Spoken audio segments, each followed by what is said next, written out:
to define creativity, I feel. And to me, there are three key terms here. The first is imagination. Now, imagination to me is the wellspring of all of this. Imagination is the most extraordinary power. And so far as we can judge, only human beings really show it in anything like the degree that we do. I mean, other species may have imaginations, but it's not obvious in quite the same way.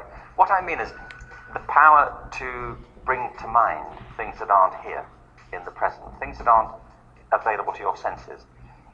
With imagination, you can revisit the past, and you have a past. And it's not just a single past, but there are many possible ways of rethinking the past. You have the ability to put yourself into other people's positions, to empathize with other people, to see it in their mind's eye. And you can visit the future. Not a single future, but many possible futures. I don't think you can predict the future, but you can envisage various possibilities of the future. And that's the most extraordinary power. I think almost everything that's distinctively human comes from that power. Creativity is a step on from there, because you could be imaginative all day long, but never do anything. You would never say of somebody, they're tremendously creative, but what would they do? Well, nothing.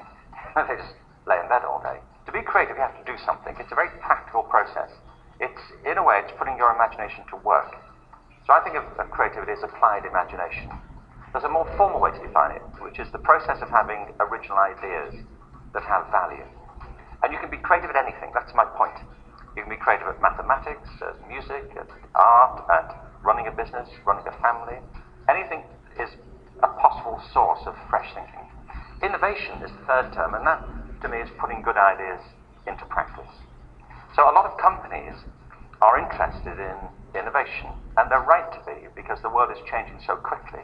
They have to continue to innovate. But you can't go straight to it. To innovate, you have to have a process of creativity, and to have that, you have to be able to foster and encourage imagination.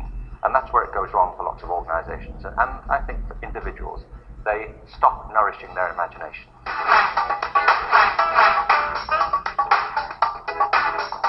I've always been struck by this, that if you ask most adults if they think they're creative, surprisingly, they think they're not.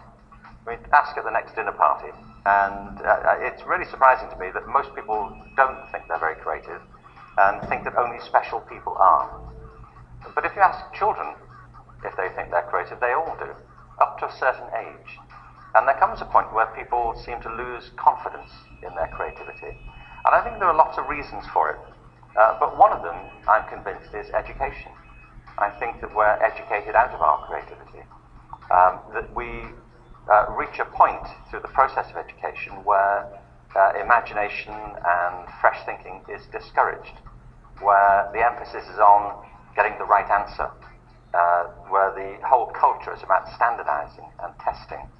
And people become frightened of making mistakes and being wrong. And I don't mean to say that being creative is the same thing as being wrong, but everybody knows that if you're trying to pursue original thinking, there are lots of false turns, there are lots of errors, lots of trials that don't quite work out. I remember speaking to a friend of mine once who won the Nobel Prize for Chemistry. I have not won the Nobel Prize for Chemistry, and I was never very good at chemistry, but he clearly was. And I asked him one day how many of his experiments failed, and he said about 98% of them. But he said, of course, failure is not the right word. When you're trying new things, you're constantly experimenting to see what works and what doesn't. And being able to fail is an essential part of the process of encouraging creativity. And if you live in a culture, whether it's a school or a company, where you're frightened of failing, then innovation and creative thinking starts to be stifled and inhibited. So it's one big factor. There are others, but I think that's a big factor. So part of this is to deliberately encourage imagination, through subjecting yourself to new experiences, through, if I always say to adults, if you never go to an art gallery, go to one. If you've never been to a ballet, go and try one out. If you don't go to a sports event, go. If you always drive the same way to work, take a different way to work. But stimulating your imagination with a flow of ideas is the heart of that. Now, some companies have a very deliberate policy of doing that. I visited Pixar a while ago, and Pixar is a remarkably successful company in the field of animation. They I think, won Academy Awards for pretty much everything they've ever done. There are all kinds of reasons for it, but one of them is they have a very interesting culture. They have something at Pixar called the Pixar University, and that's a program of workshops, events, talks, seminars, which happen all day long on the campus of Pixar. What's really interesting about this is that everybody on the payroll at Pixar is entitled to spend 4 hours a week at the Pixar University, and they can do anything they want. It doesn't have to be related to their job, and it's not just the people in the animation studios, it's everybody. Well, it has several effects. One of them is that because anybody can go to anything, and these may be lectures on Egyptology or courses in archaeology or whatever, because anybody can go to anything, there's a constant flow of new ideas running through the organization. People's minds are kept alive by it, off the job and on the job. And the second thing is because anybody can go to anything, people are constantly running into each other from different parts of the organization. So it creates a bonding culture of the organization, a sense of a common culture. So it's a very deliberate way, I think, of keeping people's minds active. You look at other companies like Procter & Gamble, for example, who are in a whole range of products and commodities of various sorts. They have a very different strategy for innovation. They have a whole series of kind of innovation pods, where people come together from different parts of the organization, and often they work with agencies outside the organization. I was looking recently at Cisco Systems. John Chambers there was talking recently about his changing style of leadership at Cisco, which is a highly successful internet company, but they've now moved into these flip camcorders. What they deliberately do there is bring together cross-disciplinary teams. The whole emphasis is on collaboration. And this to me is really important, that creativity is about making connections, about seeing relationships, about opening up new possibilities.